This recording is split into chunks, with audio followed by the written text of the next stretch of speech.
دوسرے دوست ہیں مڈل ایسٹرن اور امریکنز وغیرہ یا یورپینز وغیرہ، انہوں نے پیسے کھینچ لیے، دیکھو ہم تو پاکستان کے ساتھ کھڑے ہیں. جبکہ مغربی ممالک کا یہ پوائنٹ آف ویو ہے کہ پاکستان جو ڈیٹ کرائسس میں آج پھنسا ہے، اور میرے خیال سے یہ غلط پوائنٹ آف ویو ہے، لیکن ان کا یہ بڑی دلچسپ بات ہے کہ مفتی اسماعیل صاحب نے جو فیصلے کیے تو اس وقت لگ رہا تھا کہ ہمارا I M F program within grasp ہے، لیکن پھر کیونکہ ظاہر ہے کہ یہ خاندان کی سیاست ہوتی ہے یہاں پر، سیاست کا یعنی پاکستان کا بھی ڈی این اے اس قسم کا ہے، اور پھر جہاں جس طرح سے پچھلے 75 سالوں میں سیاست ہوئی جو کرنی ہوتا. لیکن اس کیس میں امپورٹڈ گاڑی تو فوراً مہنگی ہو جائے گی، جب امپورٹڈ مہنگی ہوگی تو لوکل گاڑی کے پاس کمپٹیشن نہیں ہوگا یا ان کو زیادہ بہتر رو مل جائے گا. سیاست کے ساتھ ہوا، اور جیسے سیاست کی وجہ سے ملک کے ساتھ ہوا یا طاقتور لوگوں کی وجہ سے ملک کے ساتھ ہوا، تو پھر ملک کا ایک ڈی این اے ایسے ہی بن گیا، ملک کا کلچر ایسے ہی بن گیا کہ یہ نیشنل کلیمٹی یہ تو ایک بہت بڑی چیز ہوتی ہے.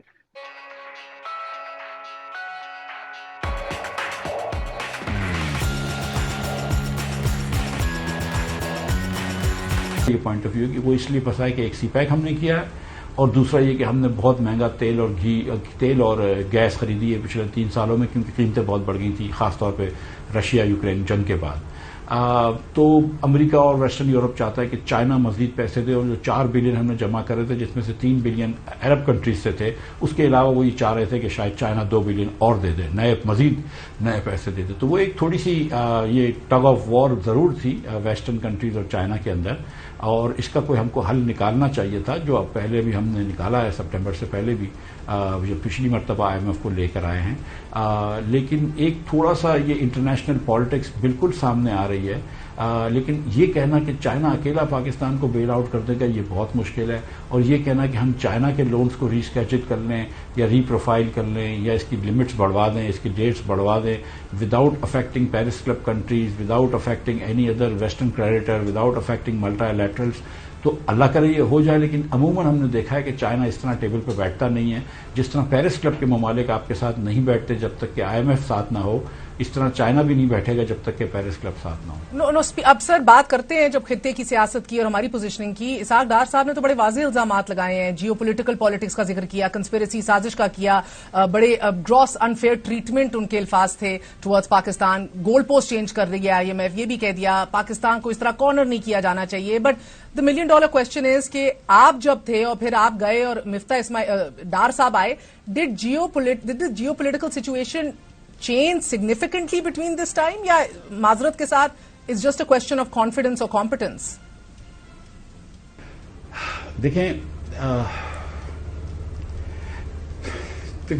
جیو پالیٹکس obviously ہر وقت ایوالو ہو رہی ہے، مشکل ہو رہا ہے، اس میں کوئی دو رائے نہیں ہے.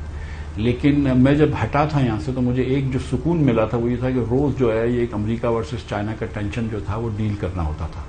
لیکن آپ ہندوستان کو دیکھیں کہ رشیا سے وہ تیل بھی لے رہا ہے، رشیا سے آرمز بھی خرید رہا ہے، مگر ساتھ ساتھ والمارٹ بھی ادھر انویسٹ کر رہی ہے، ادھر سسکو بھی انویسٹ کر رہی ہے، ایپل بھی انویسٹ کر رہا ہے. تو اس نے امریکہ اور رشیا کو ایک ساتھ ڈیل کرا ہے. ہم کو ہماری ایسی ڈپلومیسی لانی پڑے گی، اکنامک ڈپلومیسی بھی اور دیگر پولیٹیکل ڈپلومیسی بھی، جہاں پہ ہم چین اور امریکہ کو ساتھ لے کے چلیں. ایسا نہیں ہو سکتا کہ پاکستان چین کا ساتھ چھوڑ دے، بالکل نہیں چھوڑنا چاہیے. چین is the last best friend we have, لیکن ساتھ ساتھ یہ دنیائی مالیاتی ادارے میں ہم بغیر امریکہ کے نہیں چل سکتے. چائنا کا بھی سب سے بڑا ٹریڈنگ پارٹنر ہے وہ امریکہ ہے، چائنا کا سب سے زیادہ ایکسپورٹ امریکہ آتا ہے. تو چائنا بھی یہ چاہتا ہے کہ ہم آئی ایم ایف سے ڈیل کر لیں. ایسا نہیں ہے کہ چائنا ہم کو کہتا ہے کہ آئی ایم ایف کو چھوڑ دو. چائنا تو ہمیشہ سے کہتا تھا، ہمیں یہاں تک ایگزامپل دیے کہ دیکھو ہم تائیوان سے اتنی دشمنی، تائیوان سے ڈیل کرتے ہیں تو انڈیا سے بھی ڈیل کرو. تو ہم کو ہر ملک سے دنیا کے ڈیل کرنا پڑے گا. ہم کہیں پہ بھی دروازے بند نہیں کر سکتے، نہ چین سے دروازے بند کر سکتے ہیں نہ امریکہ سے دروازے بند کر سکتے ہیں. اور اس وقت جس کنڈیشن میں ہم ہیں، جہاں پہ 50,000 ارب روپے سے زیادہ ہمارے اوپر قرض ہو گیا ہے، جہاں ہم کو سود دینے کے لیے مزید قرض لینا پڑ رہا ہے، جہاں پہ ہمارے پاس 4 بلین سے کم کر وہ رہ گیا ریزرو، اس وقت ہم نہ امریکہ سے لڑ سکتے ہیں نہ چائنا سے لڑ سکتے ہیں. ہم ان کے اوپر الزام ڈال دیں کہ یار تم یہ کنسپریسی کر رہے ہو، تم وہ کنسپریسی کر رہے ہو، لیکن اس سے کوئی فائدہ نہیں ہوتا ہے. فائدہ یہی ہوگا، آپ کو فائدہ تبھی ہوگا جب آئی ایم ایف بھی آپ کے ساتھ آن بورڈ ہوگا اور چین بھی آپ کے ساتھ آن بورڈ ہوگا، اور وہ کرنا پاکستان کے لیے لازمی ہے. سر مگر مجھے یہ بتائیے تو دوستوں سے جو ہماری توقعات ہیں ان کا کیا کریں؟ 6 ارب روپے تو از پینٹس فار دیم، مگر پھر بھی ہم دیکھ رہے ہیں کہ you a E, Saudi Arab who, China ہو، یہ نہیں، they not insuring this for us, they not filling up a financial gap. کیا یہ بھی سازش کا حصہ ہے؟ جس طرح ڈار صاحب نے ذکر کیا 2 ارب سعودی عرب دے گا جب آئی ایم ایف کے ساتھ ڈیل بحال ہوگی، ایون دو یو اے ای اپنے اگینسٹ گیا ہے 1 ارب دے کے، but the fact remains they not sticking out their head for us. جو سیریسنس آف پرپس ہم کو یہاں پہ دکھانا تھا وہ ہم نے شاید اتنا نہیں دکھایا ہے. میرے ایکسپیرینس میں جب میں نے یہ کوششیں کی تھی آئی ایم ایف کو لانے میں، اور اپریل میں بھی ہم 2 مرتبہ آئی ایم ایف سے اگریمنٹ توڑ چکے تھے، تو جب ہم آئے تھے اور اس پہ بھی بڑی مشکل سے پیٹرول میں نے بڑھوایا تھا، لیکن جب ہم آئے تھے تو میں نے یہ دیکھا تھا کہ جتنے بھی ممالک ہیں ہمارے، چین ہو گیا، یورپین کنٹریز ہو گئے، امریکہ ہو گیا اور مڈل ایسٹرن کنٹریز ہو گئے، تمام ممالک نے ہماری مدد کری تھی اور آئی ایم ایف سے بات کرنے میں. سعودی عرب نے تو بہت زیادہ مدد کری تھی. میں سعودی عرب کے وزراء سے بھی کچھ کہہ چکا تھا کہ یار آپ آئی ایم ایف کو میرے بہاف پہ یہ کہہ دیں، میرے بہاف پہ وہ کہہ دیں. وہ بڑی مدد کرتے تھے اور پرائم منسٹر صاحب کی بھی بڑی عزت کرتے تھے، سعودی کے لیڈران بھی، قطر کے لیڈران بھی، تو دے ور ویری، اینڈ چائنا کے لیڈران بھی. تو میرے خیال سے تو یہ تھا کہ دنیا جو ہے، میں سچی بات یہ کہ دیکھیں پاکستان از دا 5th largest country in the world. 24 crore لوگوں کا ملک ہے، یہ نیوکلیر آرمڈ ملک ہے، ادھر اتنی بندوقیں ہیں. یہ کوئی بھی دنیا کا ملک نہیں چاہے گا کہ خدا نخواستہ ہم ڈیفالٹ کی طرف جائیں. ہم کو لیکن سیریسنس آف پرپس دکھانا چاہیے. ہم اگر صرف لوکل پالیٹکس میں الجھ جائیں یا ایگو کے اندر الجھ جائیں اور اس چکر میں ہم آئی ایم ایف کو چھوڑ دیں، ہم اپنے پوری دنیا کہہ رہے ہیں کہ یار آپ یہ کیا کر رہے ہیں، اور آپ شریف خاندان کی جب تک اس میں بالادستی نہیں ہوگی تو سمجھی کو لا کے وزیر خزانہ بنانا تھا. ایک سینئر مسلم لیگ نون کے رہنما نے مجھے کہا کہ جناب مفتاح اسماعیل کا جو شکایت ہے بڑی بیجا شکایت ہے. آپ سوچیں کہ اگر نون لیگ کی حکومت ہوگی تو کیا وزیر خزانہ کوئی اور ہو سکتا ہے ان کے سمدھی کے علاوہ؟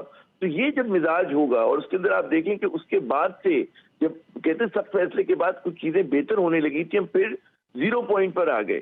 اور اس کے اندر جو پھر مطلب ہے کرنسی کے ساتھ انہوں نے کیا اور جو دیگر ان کے فیصلے تھے حسابدار صاحب کے، کہ وہ ٹریجڈی آف ڈیلے تھا.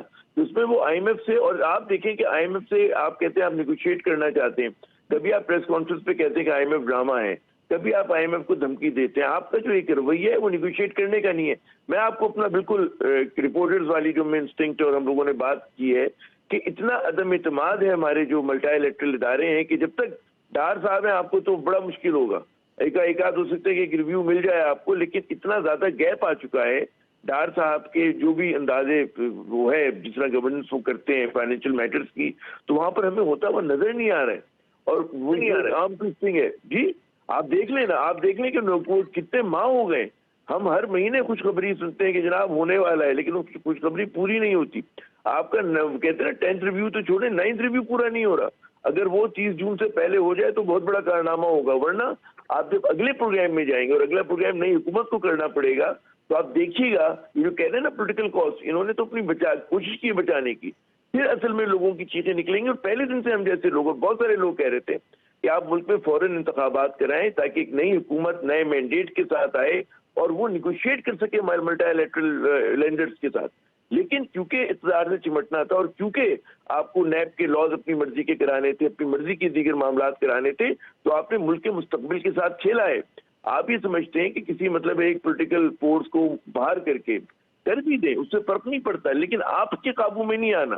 اور اس لیے نہیں آنا کہ ایک تو وہ پولیٹیکل انسٹیبلٹی ختم نہیں ہو رہی اس ملک سے.